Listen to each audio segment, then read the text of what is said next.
So have you noticed how many Korean cafes, beauty stores, and restaurants are popping up all over Vietnam? It's not just tourism, more and more Koreans are moving here. By the end of this video, you're going to understand exactly why Danang has become such a hotspot for Korean expats and even families. Stick around because I'll share one unexpected theory that could explain the sudden shift and how it might impact life here for the rest of us.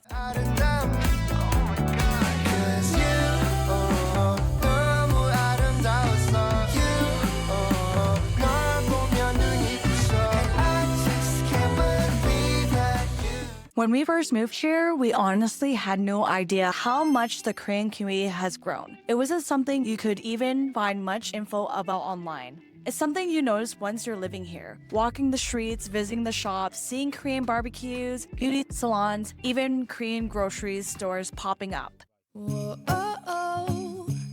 La, da, da, da, oh, oh. La, da, da, da, oh, oh. La, da, da, da.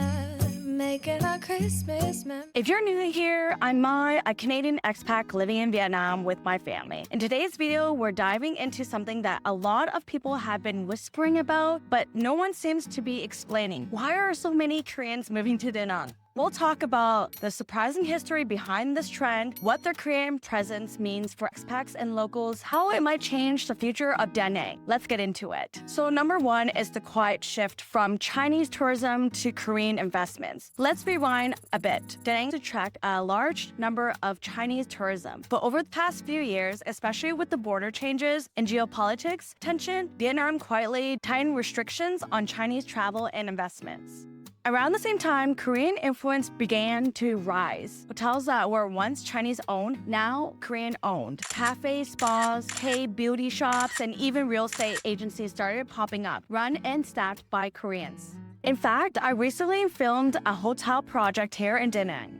The owner of the hotel was actually Korean. It was such a fascinating experience to see how much care and style they bring to the hospitality. Lately, I can barely find the time to sleep. Yeah, I spend my time running around. You can tell they're not just tourists, they're building long-term businesses here. One thing that really stuck out was when I visited a cafe that had signs only in Korean, no Vietnamese, no English, just Korean. It almost felt like I stepped into a little neighborhood in Bison. And when I talked to the owner, they said most of their customers were Korean families living here full-time. Number two, the Korean lifestyle fit. So I've heard Koreans love beach cities, and Danang's laid-back vibe and safe streets offer something rare, comfort and opportunity. Compared to Seoul, Danang is quieter, warmer, and more affordable. Plus, it offers a high quality of life, especially for remote workers, retirees, and families. And there's a sense of community here also. You can already see Korean churches, community events, and language schools becoming more common here. And it's not just Danang where you feel it. When we're in Nha Trang, it was even more noticeable there. You'll see entire Korean tour buses unloading at the beaches and cafes and signs in Korean everywhere. You could just feel the shift. It's not just a few tourists anymore. It's a real growing presence. And honestly, it brings a real interesting dynamic to the cities. New businesses, more international food options, and a different kind of energy compared to just a few years ago. Seeing all that made me realize just how much Southeast Asia is evolving in real time. It's not just the locals or tourists anymore. It's families, entrepreneurs, creators, all waving new stories into the cities. And living here, you get front row seats to watch it happen. I actually noticed a lot of Korean and communities on Facebook. I even met a few local Vietnamese who are learning Korean just so they can work in Korean-owned hotels or partner on business ventures. It's amazing to see that kind of cultural and economic blending happening in real time right now. Koreans are opening bakeries, boutique hotels, spas, clinics, you name it. And because of the Korean reputation for quality and service, a lot of locals actually prefer to work with or buy from Korean-owned businesses. Number three, taxes and business advantage. Here's something not many people talk about. Vietnam offers attractive conditions for Korean investors and business owners. From small cafes to entire hotels, owning property here is possible through local partnerships. And many Korean entrepreneurs are taking advantage of it. Plus, the cost of doing business is way lower than in Korea. area. Some are calling Danang the second bison. Now, we still need to cover what it means for the rest of us living here in Danang. But before we dive into that, make sure to hit that subscribe button if you're thinking of moving abroad, raising a family overseas, or just curious about life outside the 9 to 5. What this means for other expats and families. If you're a digital nomad or expat family like us, the Korean boom brings some real perks. Better food options, more international schools and services, a growing business ecosystem, but there are challenges too. Rising rent prices, more traffic, and changes in local business dynamic can affect everyone. That said, it also creates more chances for collaborations. If you're starting a business, networking in Danang now includes more international voices. And if you're raising kids here, they're getting exposed to a global mix of cultures: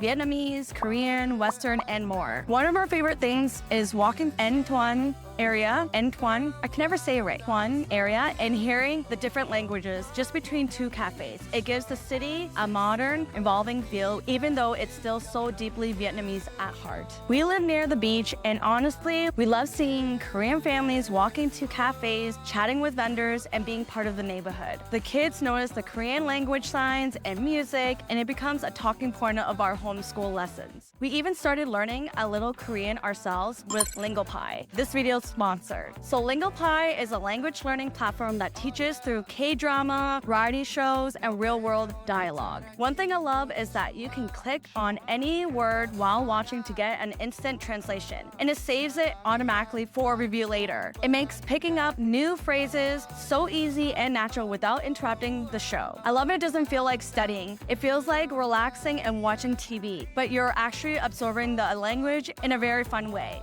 You also get access to over 3,000 TV shows across different languages, and you can link your Netflix account to learn from the shows you already love. They even have built-in flashcard, quizzes, and pronunciation tools that help you remember what you learned while you're watching. We usually log in after dinner for a few minutes. It became part of our little family routine. There are even kid-friendly Korean shows in Lingopie, so it's something we can all enjoy together. My kids love seeing the Korean words pop up on the screen, and it sparks so many fun conversations during homeschool about language and culture. And honestly, it's not even about fluency. It's about building those small bridges between cultures, getting curious together, laughing over mispronunciations, seeing my kids recognize a Korean song or word in a city. Those little things make moving abroad feel even more magical. And the best part, you can learn anytime on your phone, laptop, or TV, which makes it super easy to stay consistent no matter where you are. If you're trying to learn Korean or any other language like Spanish, French, Japanese, or Italian, Lingopie makes it so much easier to stay consistent because it's something we actually look forward to. You can even try it out for free for a 7-day trial. Just check out the link in my description to start learning today. So number 6, what might happen next? If this trend continues, Danang could evolve into an even more multicultural hub here. But that raises important questions about sustainability, affordability, and preserving the local culture.